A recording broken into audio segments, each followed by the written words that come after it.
दोस्तों, आखिरकार वह खबर आ ही गई जिसका इंतजार पिछले कई महीनों से हम सभी को था।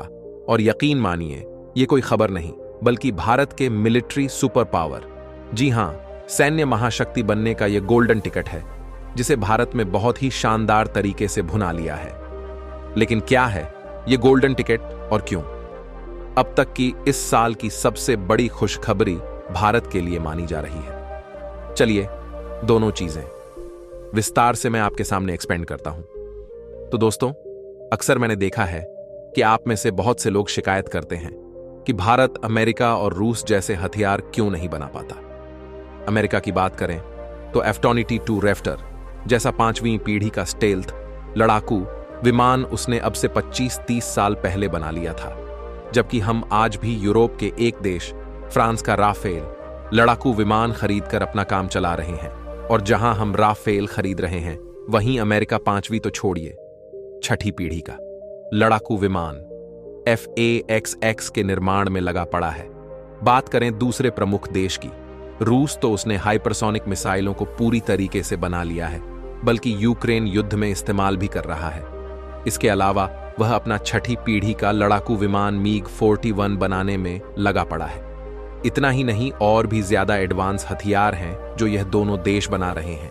बात करें चीन की, चीन अभी तक एडवांस हथियार तैयार नहीं कर पाया है, लेकिन वह अलग अलग प्रोजेक्ट के निर्माण में लगा पड़ा है। और इसीलिए आप लोगों की शिकायत होती है कि भारत एक सैन्य महाशक्ति कैसे बनेगा, एक सैन्य सुपर पावर कैसे बनेगा, जब हम इनकी तक करके एडवांस हथियार नहीं बनाएंगे बल्कि उन्हें दूसरे देशों से खरीदेंगे। तो एक इसका जवाब है प्रोसेस। ये दोनों ही देश, खासकर की मेन रूस अमेरिका की बात करूं, एक दिन में सैन्य महाशक्ति नहीं बने।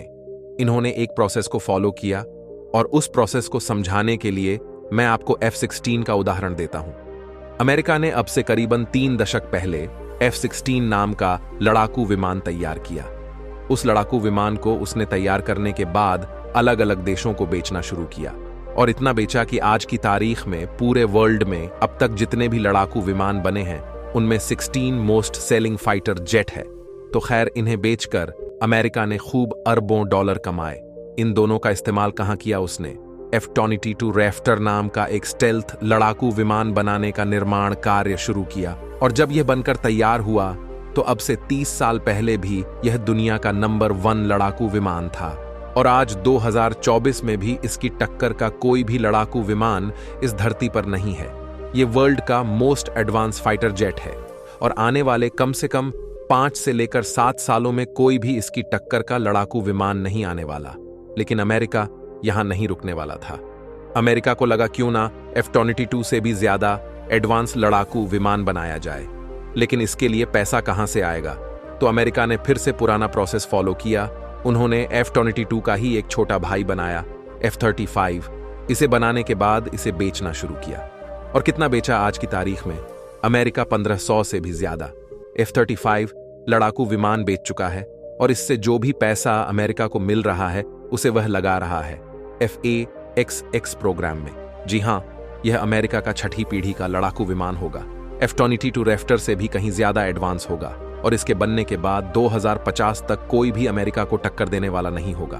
और ठीक यही काम रूस भी करता है। रूस ने सबसे पहले S-200 बनाया था, उसने चीन को बेचा, कई और देशों को बेचा।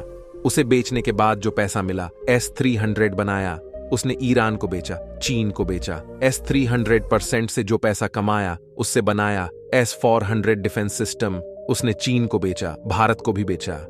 कितने में एक सिस्टम $1 बिलियन का इतना ज्यादा महंगा, और उस पैसे का इस्तेमाल से उन्होंने खुद का S-500 एयर डिफेंस सिस्टम तैयार कर लिया है।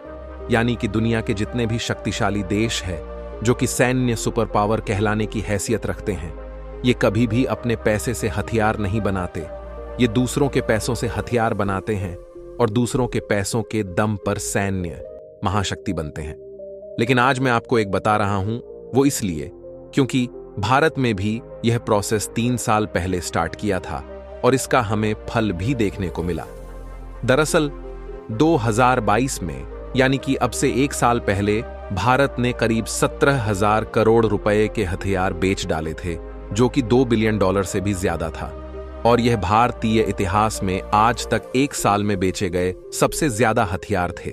और उससे जो हमें मुनाफा हुआ, उससे हमने प्रचंड जैसा हेलीकॉप्टर बनाया। इसके अलावा आकाश मिसाइलों का नेक्स्ट जनरेशन तैयार किया। इतना ही नहीं, दुनिया की सबसे खतरनाक मिसाइल टेक्नोलॉजी एम IRB को भी हमने डेवलप किया। लेकिन इस साल जो हुआ है वह तो चमत्कारी है। दरअसल आप अपने स्क्रीन पर देखिए, भारत के डिफेंस मिनिस्टर राजनाथ सिंह जी ने ऐलान किया है कि भारत ने पिछले साल के मुकाबले इस साल 32.5% हथियार ज्यादा बेचे हैं। और पिछले साल जहां हमने 17,000 करोड़ के हथियार बेचे थे, इस साल 21,000 करोड़ से भी ज्यादा के हथियार हम बेच चुके हैं। एग्जैक्टली आंकड़ा है 21,083 करोड़। वहीं में अगर आपको ये बिलियन में बताऊं तो लगभग $2.5 बिलियन से भी ज्यादा के हथियार हम दूसरे देशों को एक्सपोर्ट कर चुके हैं। और ये भारतीय इतिहास में आज तक का सर्वोच्च। आज तक हमने एक साल में इतने वैल्यू के हथियार कभी नहीं बेचे थे। और ये खुशखबरी क्यों है? 2 कारणों से। पहला तो ये कि इन हथियारों को बेचने से जो भारत को मोटा मुनाफा हुआ है, हजारों करोड़ रुपए का, इससे अब हम नए नए हथियार डेवलप करेंगे।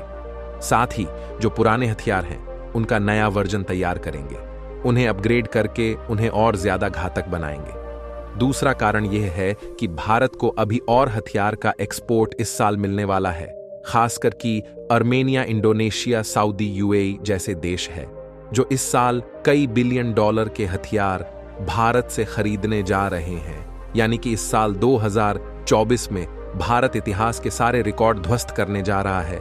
इसका मतलब यह हुआ कि भारत में अमेरिका और रूस की जो प्रोसेस था उसे सही से एग्जीक्यूट कर ली है, और इससे रूस और अमेरिका का जो हथियार मार्केट है हम खा जाएंगे।